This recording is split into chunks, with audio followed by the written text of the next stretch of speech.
Welcome, everyone, to the first official podcast of Team Ethos. We are a group of players residing mostly from Brisbane in Queensland, and we've decided to go down the podcast venture to produce and release some awesome content for you guys to go into the mind of top players at events, so their pre-event, during event, and post-event. That's right. I mean, we've got big Hayden Walduck as our local main host, me, Simon Gojkovic, as co-host, and our special guest for today, our very first episode, is Mr. Ben. Hi guys, how you going? So basically, it's the top competitive minds and Ben, basically. So that's great. That's what I love it. Yeah, I mean, like, we already have enough originality in our, just general list construction and things like that, and just how we operate. We have to copy everyone else in running a podcast, because every man and their dog's doing it, so we might as well. Well, they say you're not actually a 40k player unless you have a podcast. That's what I've heard. Mm-hmm. I can see that. All right, Duck, you want to take us through, mate? Who are we? Who's Team Ethos? Team Ethos is a group of players primarily from Brisbane. We aim to promote positivity and good sportsmanship at the highest level. And we've started this podcast to extend that to the greater audience around Australia and potentially worldwide. Yep. And to me, so some of the cool things that I value from competitive players and podcasts in general is not just we'll call it, general shit talking, or just, the banter that happens between friends, but it's also some of the key things that you think about, like the mindset of in the lead up to an event, or the choices that you make in kind of list creation, or just how do you kind of deal with stresses and things like that. And I know for our team, we've talked amongst ourselves that we want to kind of bring in the different elements across our team, because not only do we do really high level competitive play, we've got some really top notch painters, not just you, Duck, but I know Michael, Vanda, and a few others across our team. They paint really well, and so they want to bring in their thoughts on those topics as well. Also want to promote the other aspects of the hobby of, putting great models on the table, and just being quite enjoyable to play against as well. So what do you think about Ben? I know you've done a bunch of podcasts across all of Australia. You've got your own that you run in the down under, what is it, down under 40k, is that right? Yep, that's right. Yep. Yeah, so you do that one. I know you're a guest speaker on a bunch of other ones as well. And like Duck and I, we've been guests on other podcasts. But I see you as a valuable member of Team Ethos, and what do you think that we bring to the table and to the Australian competitive scene that makes us a bit special? I think that the blend of personalities and people's kind of viewpoint on the hobby in general is definitely quite diverse within the group. Like I love playing 40k. I'm definitely not at the level of some people in the group, but I'm definitely aspiring to be at that level.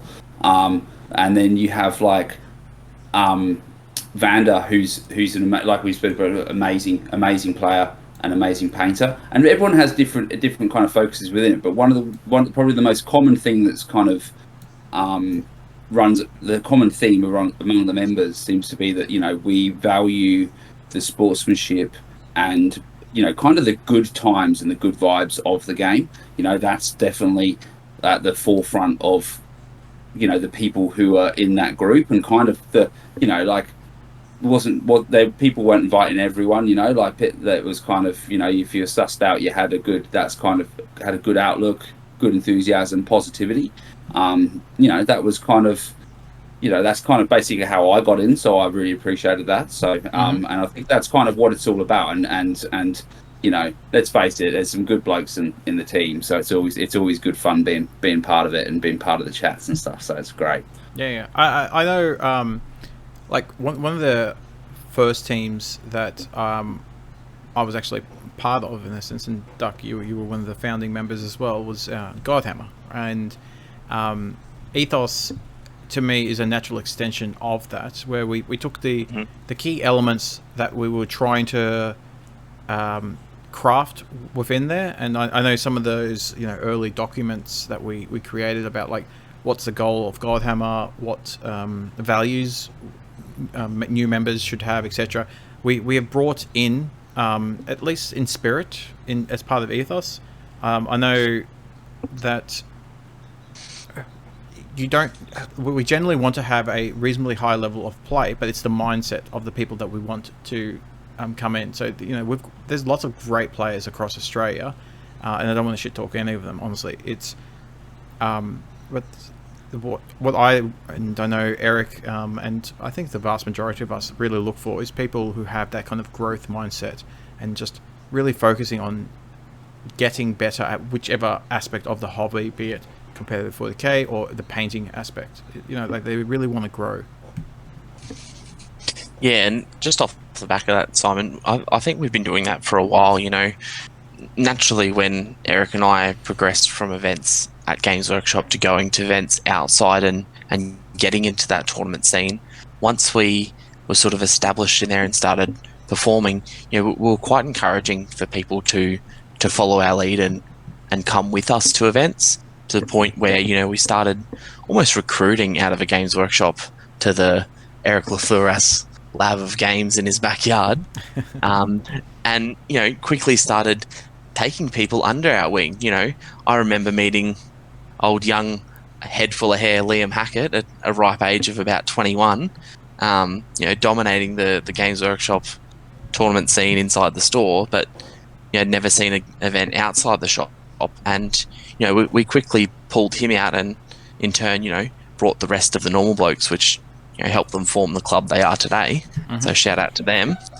And with the way that we've moved forward in the hobby and the community, I think that naturally extends to this podcast, and we would like to extend our knowledge to as many people as we can, just to help improve that tournament scene.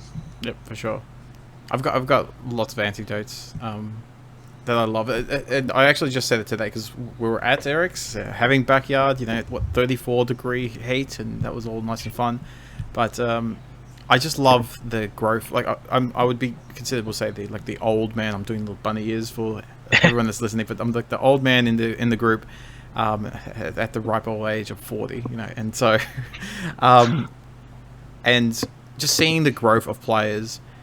You get these players, they're the top dog at the GW, they come on in, then they start actually meeting, we'll call them reasonably good players, and then just seeing how quickly they grow from, the big fish in a small pond to a minnow, to eventually, top dog of the world, in essence. And I just love seeing growth of players in general. I'm just going to run through... just for people who don't actually know who's in Team Ethos. So we've got our El Capitan. What's his Lorenzo Escobar? That's his moniker. He goes by many names. That's right. So we've got Big Dog Eric Lafleuras, and if you go onto our Ethos Facebook page, or pretty much anywhere that we're advertising stuff, we're slowly going through all our members and having a little bit of a story and the photos and things like that. So you can check us out there. But we've got Eric Lafleuras.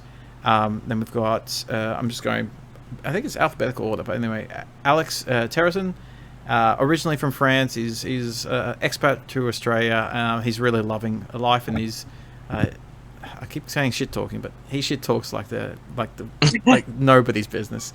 Of course, we've got, I say and Ben, but we've got Ben Way here, another expat from, this is from England.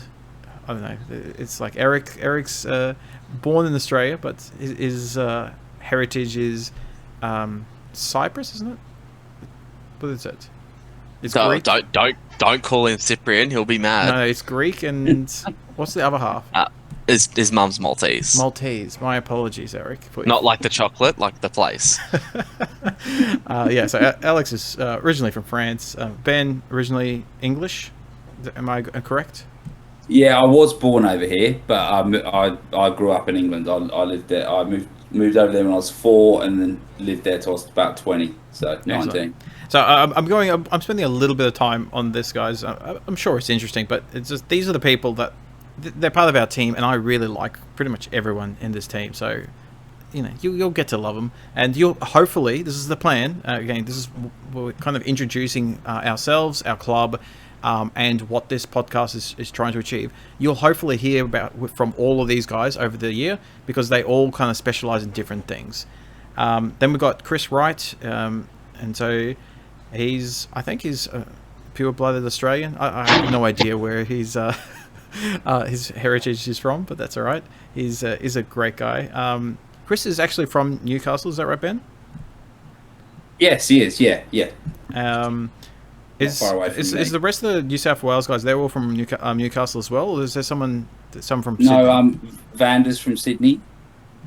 Excellent. And so's Connor as well. Okay, well, we're still in the New South Wales world, so we're Connor Keane and Michael Vanderhaven, both from Sydney, and great, I'm going to say hobbyist and also cheerleaders. Like Connor, his cheerleading, like in the chat when any of us are at tournaments, he is absolutely awesome to have. Just as like, he makes up crap like no one's business about. I just saw some of the stuff in Uprising. He would be like, if I had to describe Connor in what he does for the team, he's almost like a PR spokesperson / cheerleader. Like, he's an absolute gentleman, and you know, if we ever needed someone to make a speech for us, you'd probably pick Connor, to be honest. Absolutely. So, if any of us ever get in trouble, he's our PR. Yeah. All right, Dan Savage. I don't know if he has any heritage outside of Australia, but he's a fantastic guy. He owns a gym and jiu-jitsu thing called Grapple Factory. That was the big. If you guys remember us from last year, it was Grapple Factory Ethos. So. He and his cohort Steve Wade, who's also part of Team Ethos, they run Grapple Factory. Then we've got we'll call them the young'uns of the team, as Alex Harrison, which I've already mentioned, and then Nick Argent, both fantastic players. I think they're secretly in love with each other. It's not even secret; they pretty much just out and out say it. Like I think, you know, like in the history where it's like. People would have wives, but you know, they would just pretend wives. It's realistically, you know, we know what's happening.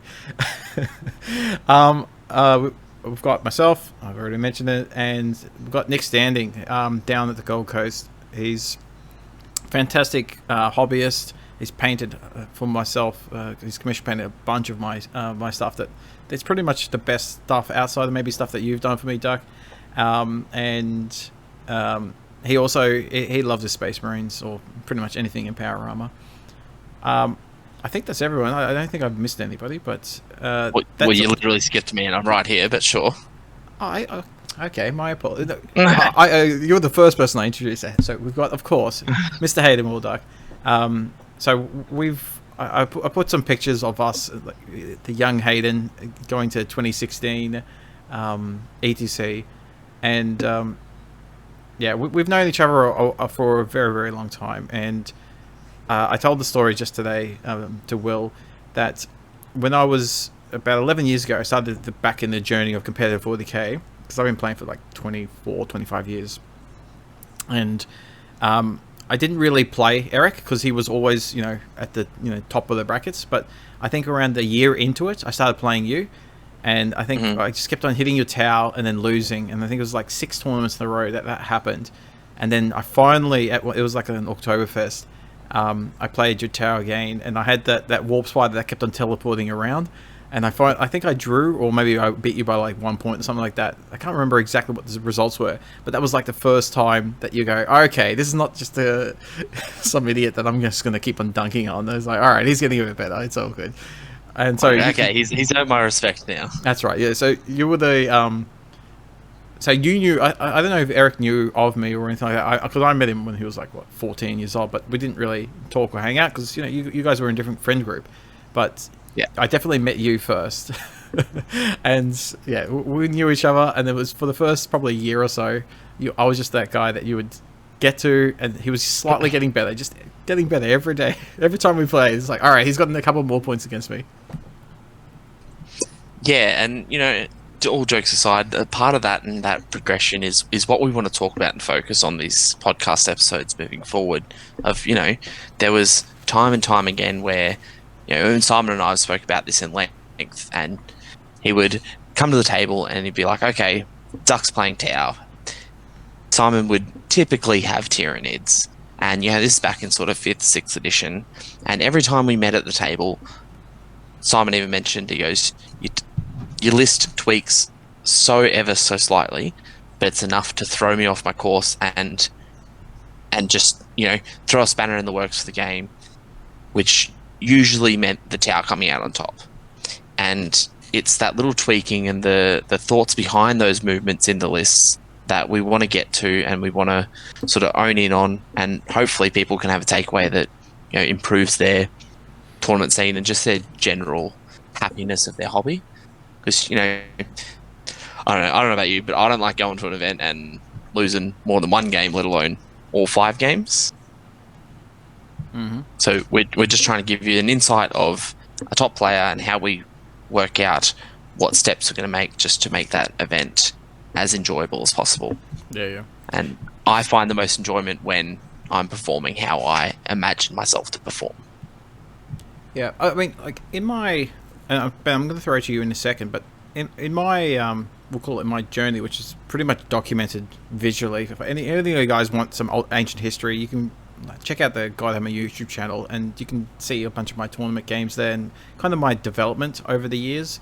From I went to a tournament where I think I lost 4 out of 5 games, and then to getting to a point, that I was winning and actually winning tournaments and things like that. So nowadays, I still don't like winning, but I value them because. Sorry, my apologies. I said that the wrong way around. I still don't like losing. Jesus Christ. I was like, you don't like winning, you loser. I don't like losing. However, I find the most value that I get out of it, the vast majority of it, is from the losses, because it makes me very introspective, and that's generally how I am. And like it's been a while since I've lost, more than say 2 games at any single tournament. But even those 2, if I go say 3-2, or like I did in Uprising, which was 6-2, those 2 made me really think about what were the weaknesses in my list, and teams being different to singles and all that type of stuff. But and I'm not trying to throw you under the bus here, Ben, but I know in the last couple of tournaments you've been struggling a little bit with different lists. What do you personally get out of some of the losses that you maybe have? Because you might have like a series, maybe a little bit of a string of losses. So what do you personally get out of them? Yeah, I had a pretty rough end to the season, if I'm honest. I had a really good patch in the middle, about probably starting from April last year through to about I think it was August. I had a pretty good run.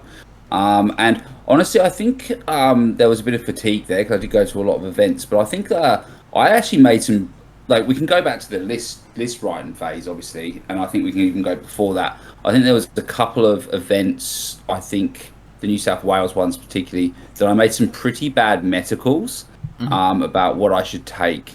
And that's me speaking pretty honestly. And then it kind of got to the point where I got kind of stitched up with a lot of life stuff towards the back end of last year. So I actually had less time to practice.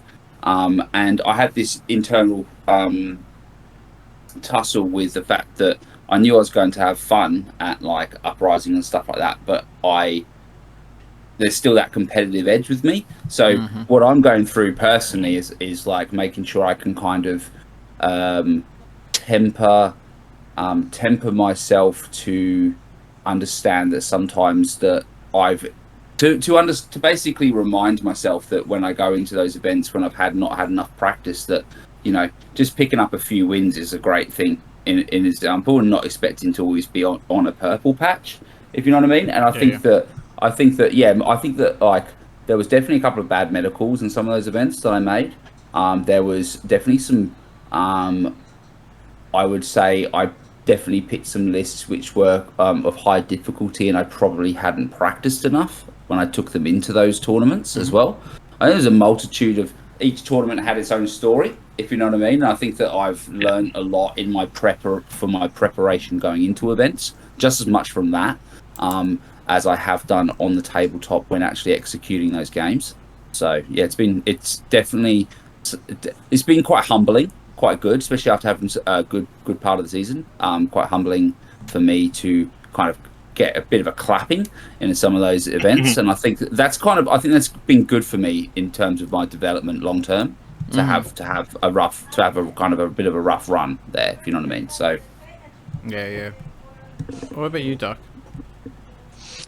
Yeah, I mean, I think the first part of your growth is identifying stuff like your bad medicals and your lack of prep, and unfortunately life does get in the way sometimes. You just can't control that, but your losses is where you grow from. You don't grow from beating players of a lesser skill or beating players in a favorable matchup. You don't learn anything. You don't grow from those. And I think I just want to be really clear, and I know that you're aligned to this. You definitely feel good when you execute and win. I just 100%. It's like you go, I should win this, I should do this to get the win, and then you do exactly that and you get the win, especially in the team environment. That feels absolutely mint. But I 100% agree. 100%. From a learning point of view, the wins almost never build you. No, it's almost always the losses. And look, as this might not sound as humble as I want, but I actually didn't have as many losses last tournament season to grow from. I used the internal culture of our group to bounce ideas off and stay that one step ahead of the meta, just from consulting other players and using other pools of knowledge and different perspectives. So that can also be a very useful tool as well. Especially, you might not have any events on your calendar for a month, 2 months. And in those times, to stay sharp, if you can't get any games in because of life getting in the way, you can still stay as sharp as possible, just talking 40k with your mates. I know, just for me, most of my losses, if we just talk, like if I put everything in ITC Battle Labs and stuff like that, I think my actual win rate is sub 50%. Because most of my losses are actually in practice games. And I had a shocking one. I know when leading up to WTC, leading up to for Uprising, with Elder, I lost like 5 or 6 games in a row against Will and his Knights, and I was just trying to crack it with Elder. My God.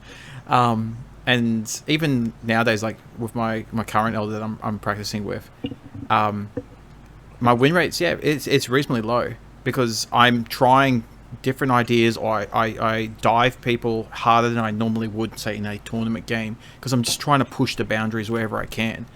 And like if I just go based off pure matches, I have shocking win rate, and then actually when I go to a tournament, it's usually like the most recent one that we just did, the Gladiator gaming team tournament one.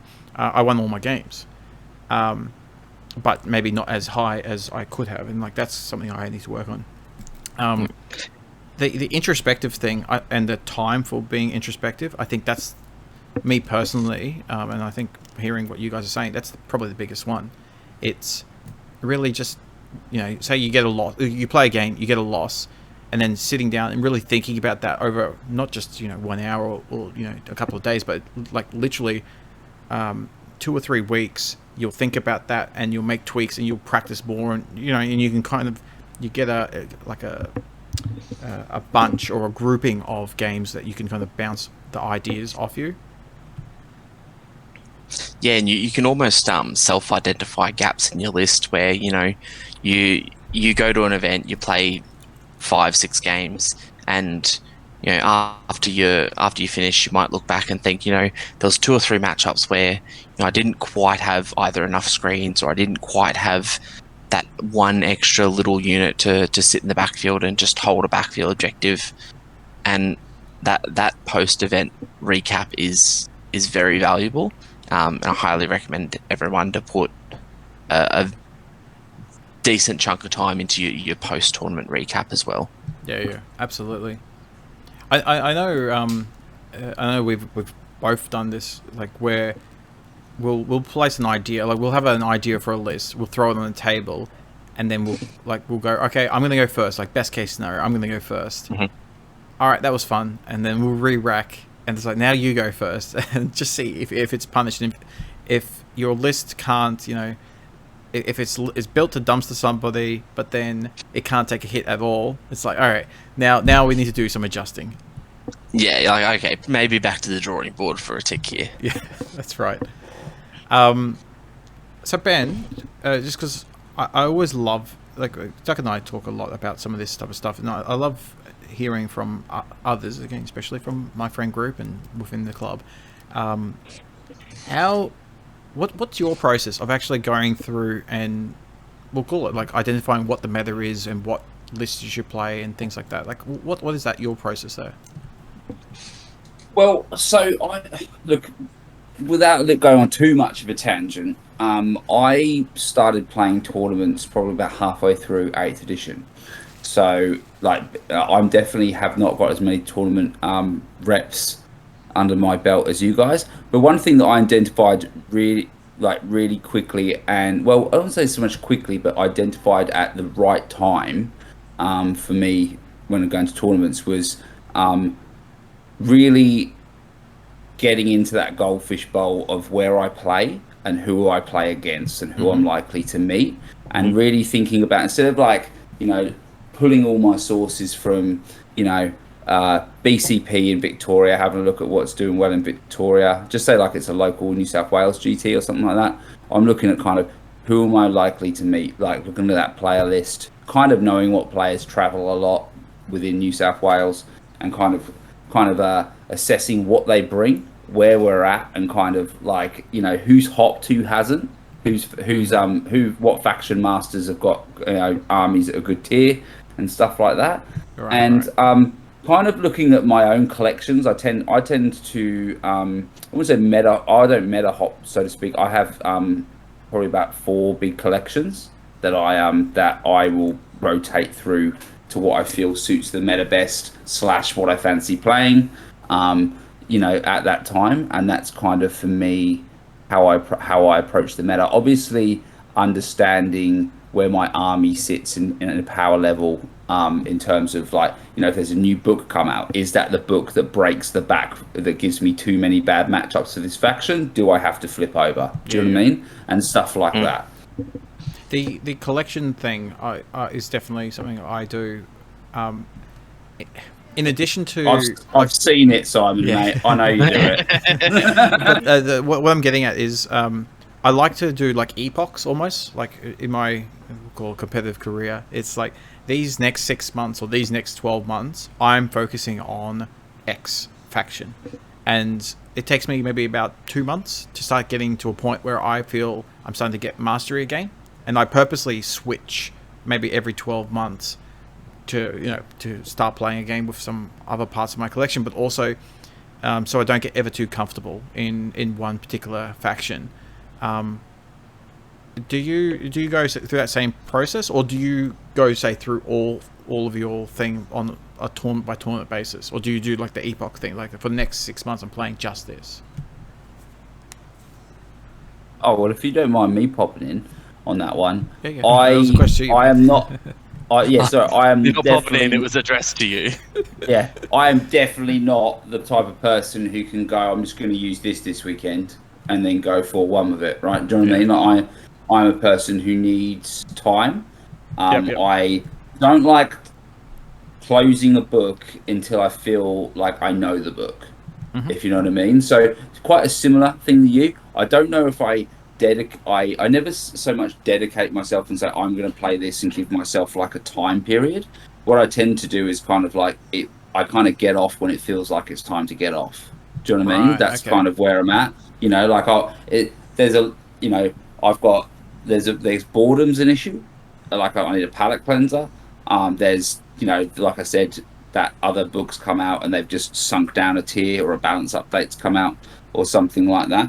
But I'll try and make it work before I hop, unless I was already ready to kind of, mentally just be like, I need to move something that isn't Sisters for a change or something like that. I mean, for example. as tragic as it is, I structure my, we'll call it seasons or epochs or whatever you want to describe it as, based on the team tournaments. Like I'm very, like, I do singles, of course, but ATC every year. I've been doing that for 7 years now. And on the years that I do WTC, I just say this faction, like whatever it is that I go, this is the faction I'm going to be focusing on. And a lot of that is through conversations with someone like, say, Eric, about what I envisage being useful in the next, say, 6 months. And also, if he's not playing it, because if we're in the same team, then we kind of bounce ideas off each other. But it's like, all right, this is one we're playing until, say, ATC's finished or WTC's finished, and then that's it. And then it's usually ATC or WTC or ETC, WTC now, is when I will kind of trigger off or flip. Like at the end of that, that's my season, so to speak. What about you, Duck, man? I know you've gone through maybe 4 or 5 kind of different armies over the years. I know you've got a reasonably large collection of Tau and Space Marines and now Guard. So what do you decide? Like, how do you do your kind of like seasons and things like that? Yeah, I can't believe you just spoiled my Guard. I was going to start posting some photos on the page because I've been rampaging through the paint jobs of them. But so thanks for that, Simon. You're welcome, mate. You're a machine. Can I just say, I know people are going to see the page eventually, but you are an absolute machine. I don't know, like the quality and the speed you put it out is just like mind blowing. I'm not going to lie to you. That is just I can't believe it. I just wish I had the skill and the speed you had. Thanks, mate. I was going to throw some more photos in the group chat tonight. I just finished a command squad, but anyways, So I have a very, very vast Tau collection. Since I started Tau as my first sort of main army after you get your starter box and your what's next and all that. So Tau was my first real big army and the first army I took into a competitive scene properly. So I have ridiculous amounts of Tau, and I love them. I'll never really ever get bored of playing Tau. I have a Marine army because pretty much everyone has a Marine army. I can honestly say I don't, and I'm happy about that. Yeah, but you're strange like that. So I've got Blood Angels though. They're the king of Marines, the finest Marine army. Yeah, okay, we're gonna edit that a bit out. I have a sizable Chaos Demons collection as well. I recently got rid of my Sisters. I hadn't played them for well over a year and had no interest in them, so I got rid of my Sisters. But as Simon alluded to, I've picked up quite a substantial amount of Guard, and have just been ploughing through them paint-wise. But to be honest, when it comes to an event, it will all come down to the meta and then what I'm passionate about at the time. Like at the moment, I don't really have a passion for Marines, despite all of their buffs and whatnot. I just can't bring myself to play them, because if I don't like them, I'm not going to stick with them and I'm going to burn out. So my drive of what I play in the season comes down to what I'm into, both rules and painting-wise. Right, and do you let the because you're generally in Team Queensland or WTC stuff, do you let that drive some of the choices, or is it still like the personal, what am I into first, and then the team kind of next? Well, it sort of depends, like an 8-man team, you have 8 books out of the 22 or 24 factions I think Games Workshop have at the moment. So, if owning 4 factions means there's a good chance that you're going to have one that they're going to need in the team anyway. So, for WTC, for last year, for example, it was, we need a tower player, and Duck, you're the best tower player we have on the team. And, I graciously accepted that mantle and ran with it, and which allowed me to play them and stick to them and have a passion for the season. So, sort of similar like you, I revolve my seasons around either WTC or ATC, whichever is, either closer or more relevant in where we are. So yeah, it's definitely based on a team aspect.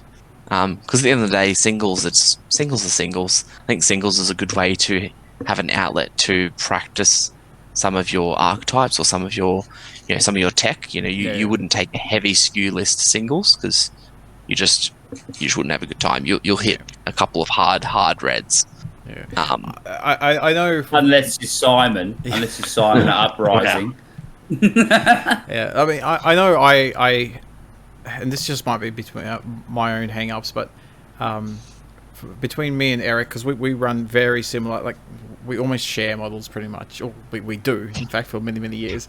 But Eric piggybacks off your models. There's a difference. Yeah, but saying that if Eric, because we actually talk about this, like if Eric's running GSC, as much as I want to, I don't run GSC, and vice versa. Yeah. Like when I was running Tyranids for leading up to WTC, Eric in essence, we completely swapped and we just dropped it completely. It's like we almost talked to each other. It's like, all right, what are we running? What are you running? All right, cool. I can't think about that then, and I'm now thinking about this.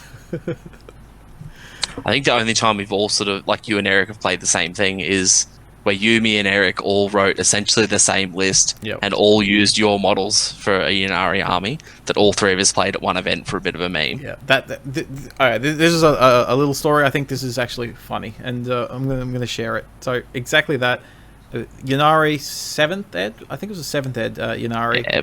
And we're all downstairs, and we're going, all right, well, we're going to take Ynnari.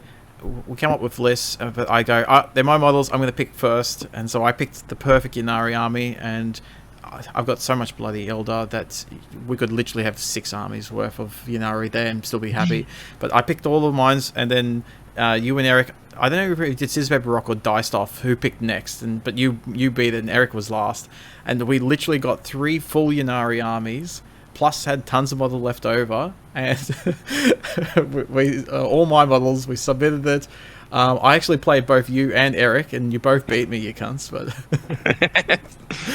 I love it. Was like the perfect epitome of what I'm trying to achieve downstairs, like just with my model collection, which is just we can all just stand there and just create armies with that and just go nuts. Anyway, we'll go on to an actual topic. Like I know we have some ideas of a run sheet here, but I think we went straight away. Like that meme is like you're driving down the highway or just veer off into a different story. We've gone off like instantly, but we have a team tournament upcoming. It's next weekend. Do you want to talk about it, Duck? Tell us what it's all about, because it's a really cool concept. Yeah, so big shout out to the Drop Bear Gaming guys who sort of started this and posted the idea and have really been the front runners for the organisation. So across sort of southeast Queensland, we have, I think it's 7 teams. We have 7 clubs of all different likes of players.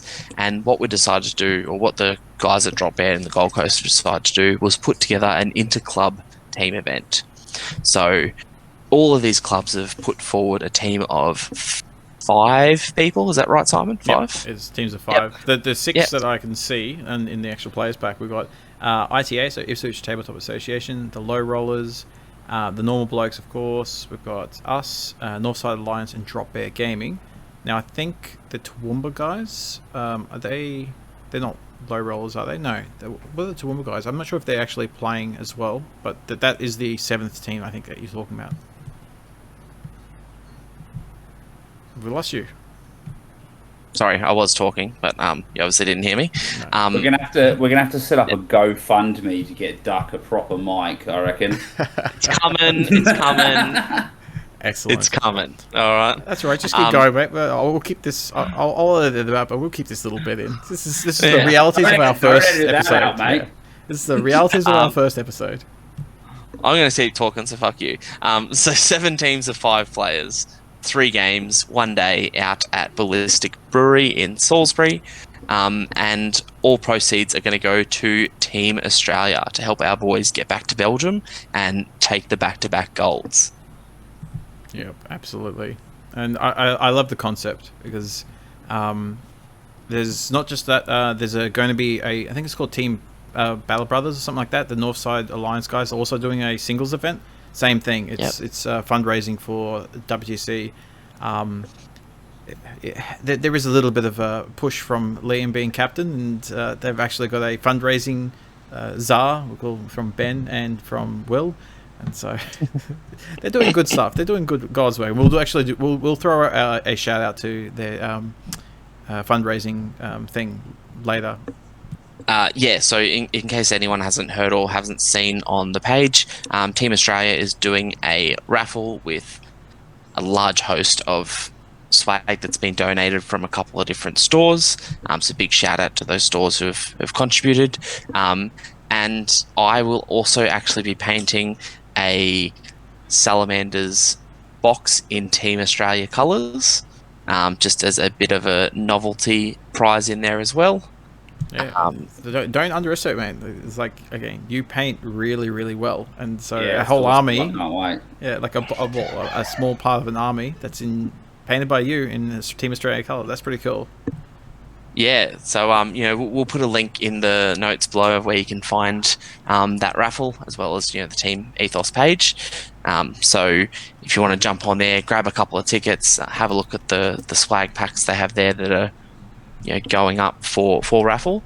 All of them are definitely worth a couple of dollars to buy a ticket, and you're supporting a good cause. So I very much urge you to jump in there and grab some tickets. Yep.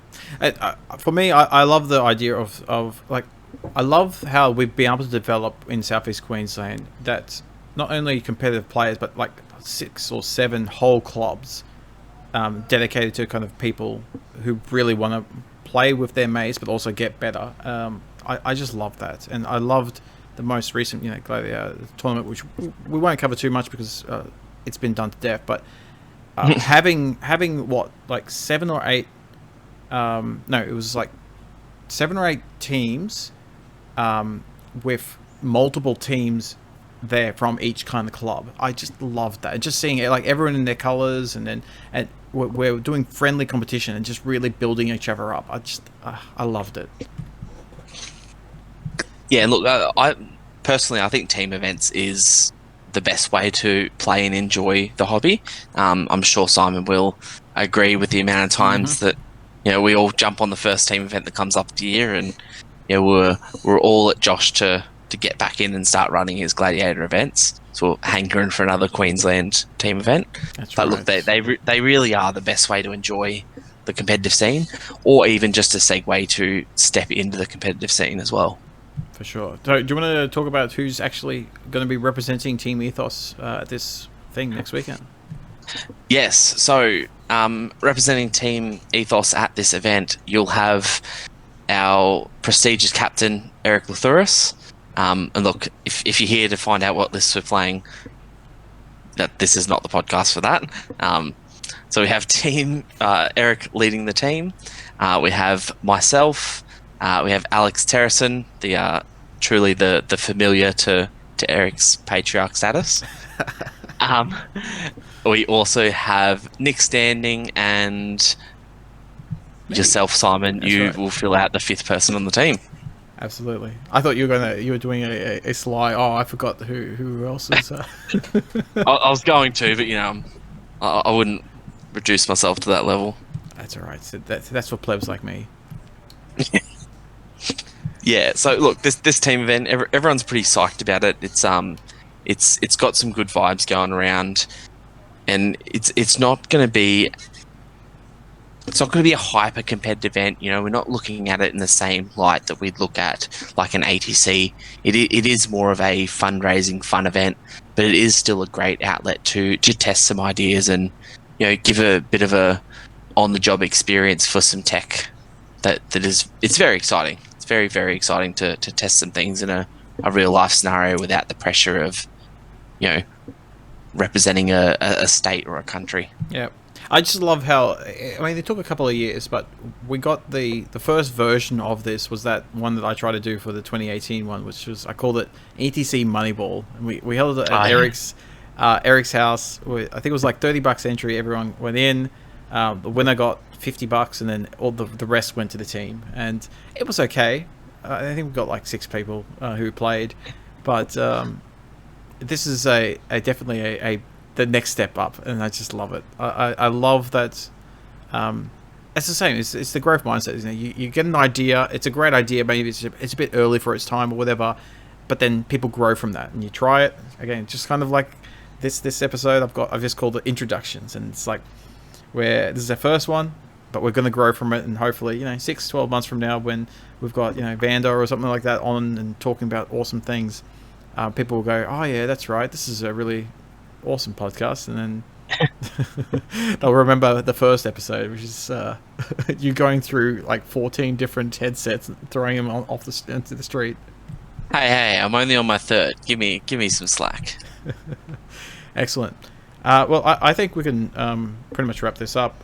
Ben, thank you very much, mate, for sitting in and helping us out on this first episode. I know you'll be known as the podcast guru for 40k across Australia, and I'll stop it. We've got a bit of editing to do, and I put my hand up for that because I know you love it, and I just don't want you having all the fun. Okay. I'll tell you what I will say is I don't think I'm a guru, so much more of a pest, really. Like just a pest. I'm just everywhere. So that's all it is. But no, thanks for having me. And I didn't have to do anything. You boys, it was great to just sit here and listen to you guys talk about 40k. So it was a pleasure. No worries. Duck, you want to wrap us off, mate? Yeah, of course. Look, I want to thank everyone for their time. If you've joined in on this podcast and made it to the end, we'd like to put a bit of a call out to anyone if you'd like to either comment on this podcast or send us a message directly of what you want to hear from us, what sort of content you would like to come from our minds, and just give us a bit of a general direction of what the people want to hear. Absolutely. Thank you very much, guys.